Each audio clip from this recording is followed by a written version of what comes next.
आज हम DElEd second semester के तहत चंद्रगुप्त मौर्य के बारे में पढ़ते हैं। चंद्रगुप्त मौर्य मौर्य वंश का संस्थापक था। इसने मगध पर मौर्य वंश की स्थापना की थी। मौर्य वंश की स्थापना से पूर्व हम देखते हैं कि मगध पर हर्यक वंश, शिशुनाग वंश और नंद वंश का शासन रहा। नंद वंश के अत्याचारी शासन को चंद्रगुप्त मौर्य ने उखाड़कर अपने मौर्य वंश की स्थापना की। मौर्य वंश के बारे में हमको जानकारी पुरातात्विक स्रोतों से मिलती है, जिसके अंतर्गत अशोक के अभिलेख, जूनागढ़ अभिलेख आदि आते हैं। इसके अलावा साहित्यिक स्रोतों से जानकारी मिलती है। साहित्यिक स्रोतों में हमको अर्थशास्त्र कौटिल्य की रचना है, मुद्रा राक्षस विशाखदत्त, जैन धर्म बौद्ध धर्म की पुस्तकें, यूनानी स्रोत आदि से मिलते हैं। मुद्रा राक्षस में चंद्रगुप्त मौर्य के बारे में बताया गया है कि किस प्रकार इसने चाणक्य के साथ मिलकर एक योजना के तहत धनानंद के अत्याचारी शासन को समाप्त किया था। चंद्रगुप्त मौर्य का जन्म 345 ईस्वी पूर्व में हुआ था। इसके माता का नाम मुरा था। यूनानी लेखों में इसको स्ट्रैबो और जस्टिन ने सेंड्राकोटस कहा है। एरियन और प्लूटार्क ने एंड्रोकोटस कहा है, लेकिन सेंड्राकोटस और एंड्रोकोटस चंद्रगुप्त मौर्य को ही कहा गया है। इसके बारे में सबसे पहले हमको जानकारी एशियाटिक सोसाइटी के संस्थापक विलियम जोन्स ने दी। चंद्रगुप्त मौर्य का प्रधानमंत्री चाणक्य, जो कौटिल्य था, इसने अर्थशास्त्र की रचना की थी। अर्थशास्त्र एक राजनैतिक या कूटनीति से संबंधित पुस्तक थी, जिसमें इसने सप्तांग सिद्धांत के बारे में भी चर्चा की है, जो आगे हम पढ़ेंगे।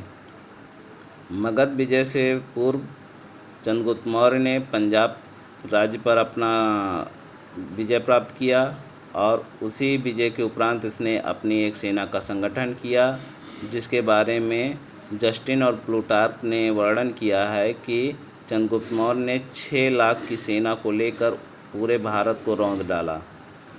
फिर उसके उपरांत 321 ईस्वी पूर्व में चंद्रगुप्त मौर्य ने मगध पर आक्रमण किया, जहां पे उसने धनानंद को हराकर मगध पर मौर्य वंश की स्थापना की। इस युद्ध में इसने हिमालय क्षेत्र के राजा पर्वतक का सहयोग लिया था। इसके कुछ समय उपरांत पर्वतक के पुत्र मालकेतु ने विद्रोह कर दिया। इस विद्रोह में कौटिल्य ने फूट डालकर चंद्रगुप्त मौर्य की अधीनता स्वीकार कराई। जूनागढ़ अभिलेख से पता चलता है कि चंद्रगुप्त मौर्य ने स्वराष्ट्र पर विजय प्राप्त की थी तथा वहां पे अपना एक राज्यपाल नियुक्त किया था, जिसका नाम था पुष्यगुप्त।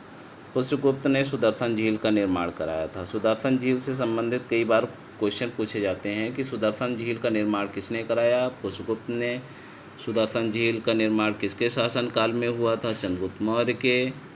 सुदर्शन झील का पुनरुद्धार किसने कराया था? रुद्रदामन ने। इसके बाद सेल्यूकस निकेटर ने मगध पर आक्रमण किया था। सेल्यूकस निकेटर, जो कि अलेक्जेंडर का सेनापति था, ये वही सेना थी जिसने विश्व विजय हासिल की थी।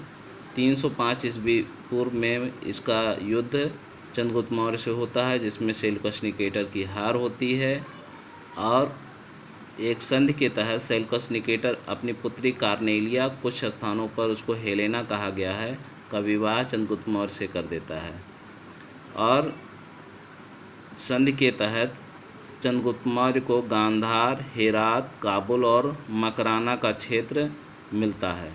चंद्रगुप्त मौर्य ने सेल्यूकस निकेटर को उपहार स्वरूप 500 हाथी दिए थे।